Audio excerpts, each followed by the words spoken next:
नमस्कार, आप देख रहे हैं डिस्कवरी ऑफ महाराष्ट्र न्यूज। हमारे चैनल को लाइक और सब्सक्राइब जरूर करें। भारत को दुनिया का सबसे बड़ा लोकतंत्र कहा जाता है, लेकिन जब इसी लोकतंत्र के उत्सव में एक चुनाव लड़ने वाले उम्मीदवार का ही वोट छीन लिया जाए तो आप इसे क्या कहेंगे? लापरवाही, नाकामी या फिर लोकतंत्र की हत्या? मामला वार्ड नंबर 65 का है, जहां मार्क्सवादी पार्टी के उम्मीदवार के नारायण के साथ जो हुआ उसने चुनाव आयोग की साख पर बड़े सवालिया निशान लगा दिए। जिस उम्मीदवार को जनता के भविष्य की जिम्मेदारी दी गई, सिस्टम ने उसी का मताधिकार छीन लिया है। वार्ड 65 से मार्क्सवादी पार्टी के अधिकृत उम्मीदवार के नारायण जब अपना वोट डालने पहुंचे तो उनके पैरों तले जमीन खिसक गई। वोटर लिस्ट से उनका नाम गायब था। जी हाँ, आपने सही सुना। वो उम्मीदवार जिनके नाम पर कई लोग वोट देने आए थे, वो खुद अपना वोट देने के अधिकार से वंचित कर दिया गया। के नारायण ने मीडिया के सामने अपना दर्द बयान करते हुए कहा, ये सिर्फ मेरा अपमान नहीं बल्कि उस पूरी जनता का अपमान है जो बदलाव के लिए लड़ रही है। देखा जाए तो ये घटना कोई छोटी मोटी तकनीक चूक नहीं है, ये सीधे तौर पर चुनाव आयोग की कार्यशैली पर एक बदनुमा दाग है।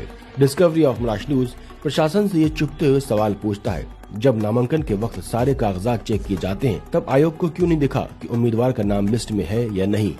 आम जनता का क्या होगा जब एक चर्चित राजनीतिक चेहरे का वोट सुरक्षित नहीं है? तो उन लाखों आम नागरिकों को क्या होगा जो घंटों लाइनों में लगते हैं? क्या उनके वोटों के साथ भी ऐसा खेल खेला जा रहा है? क्या ये महज एक गलती है या किसी गहरी साजिश के तहत विपक्षी उम्मीदवारों को मानसिक रूप से प्रताड़ित करने का तरीका? चुनाव आयोग करोड़ों रुपए खर्च कर मतदाता को जागरूकता अभियान चलाता है, लेकिन जब एक जागरूक उम्मीदवार खुद सिस्टम का शिकार हो जाए तो ये सारे दावे खोखले नजर आते हैं। के नारायण का दर्द आज उस वोटरों का दर्द है जो व्यवस्था की इस धांधली से डरा हुआ है। आइए सुनते हैं क्या कहा उन्होंने। अंधेरी वेस्ट विधानसभा वार्ड 65 के कैंडिडेट हमारे साथ है नारायण जी सीपीएम के, उनसे भी बात करना चाहेंगे। किस तरीके से पोलिंग हुई, नारायण जी क्या बताना चाहेंगे? देखो, मैं 65 का मार्क्सवादी कम्युनिस्ट पार्टी का उम्मीदवार है। मैं वोट करने के लिए सुबह भी गया, मैं वोट करने के लिए शाम में भी गया। ऑफिसर बोला 2 घंटा के बाद में आओ, दूसरा कुछ होएगा तो देखेगा। मैं वापस भी गया, मैं मेरा आईडी कार्ड दिया, सारा लोग सर्च किया, बोला आपका नाम है ही नहीं है। बोला मेरा नाम नहीं है तो महानगर पालिका मेरे को नाम नहीं है, कैंडिडेट का नाम नहीं है मेरा। इसका आधार पर मेरे को महानगर पालिका में 10 रुपया भर के मेरे को 23 तारीख को मेरे को ये आइडेंटिफायर के दिया, आपका सीरियल नंबर ये, आपका ये नंबर में, आपका ये एड्रेस में आपका रहवासी है बोल के मेरे को प्रमाण करके दिया महानगर पालिका। अभी बोलते मेरा नाम ही नहीं है। तो फिर वो लोग बोला सुबह जाने के टाइम बोला आप शाम को आ जाओ, वापस हम लोग चेक करेगा। तो मैं बोला मेरा नाम किधर गायब है? वो बोला आपका नाम नहीं है, आप वोटिंग कर नहीं सकते हैं। मैं बोला मेरा भी इलेक्शन कमीशन को मेरा भी दर्ज करना जरूरी है।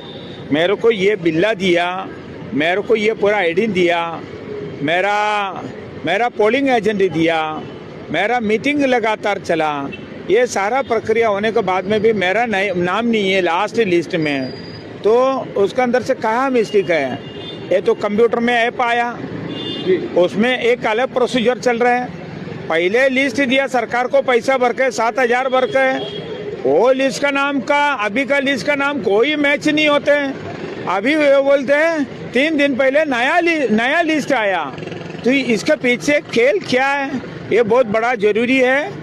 जनता कॉलोनी में रहने वाला, अंधेरी गिलबर्ट हिल जनता कॉलोनी में रहने वाला 50 लोगों को 1 नंबर मातार पाड़ा बोले तो MBM स्कूल को भी आगे छोड़ के अम्बोली में जाके उसका वोटिंग है। मैं निकाल के दिया ऐप से, मातार पाड़ा में जाके वोट करना।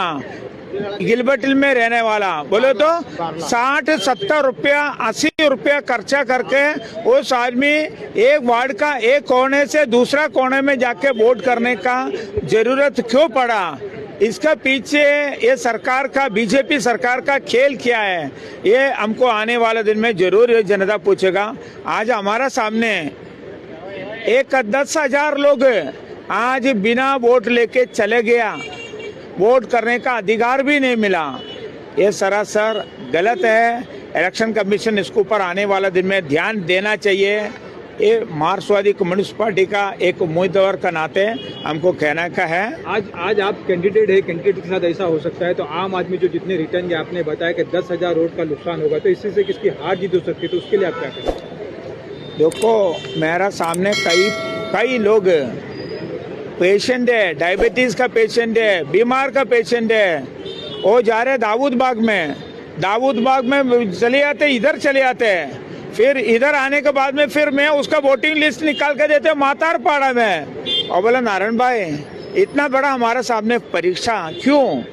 हमारा बाजू का बूथ में हमको इतना साल से हमारा बाजू का वोट में मतदान होता था, आज हमारा बाजू का मतदान को हटा के एक जगह से हटा के दूसरा तीसरा चौथा विभाग में ले जाके डालना, ये अत्यंत दयनीय बात है। ऐसा कभी होता नहीं था, आज वो घटना हो रहा है, ये किसी का इशारे के ऊपर हो रहा है। ये जिम्मेदार कौन है? आज लोग परेशान हो रहे, वोटों का नुकसान हुआ, इसका जिम्मेदार ये इसका इलेक्शन कमीशन इसका जिम्मेदार है, महाराष्ट्र शासन उसका जिम्मेदार है। ये लोगों को ये जवाब देना पड़ेगा। जनवादी प्रक्रिया है, जनवादी प्रक्रिया के अंदर जनता को मत देने का अधिकार है, वो अधिकार को आप छीन नहीं सकते, ये ध्यान में रखिए। क्या लग रहा है यहाँ पर जो वोटिंग हुआ, आप बता रहे हैं कि अभी गलत तरीके से हुआ है, लोगों को परेशानी हुई है, तो इसके क्या री इलेक्शन कराना चाहिए, कैसा होगा इसका? हमारा कहना ये है, ये जो इलेक्शन कमीशन इतना साल का बाद में भी सुधार में क्यों नहीं आते हैं? ये सुधार में एक निष्पक्ष सुधार में आपको आना पड़ेगा। अगर कोई भी सत्ताधारी का साथ में आप उस बाजू लेके आप चलेगा तो नहीं चलेगा। आपको देश में चुनाव करना है, हम समर्थन है, निष्पक्ष चुनाव करना चाहिए, बस इतना।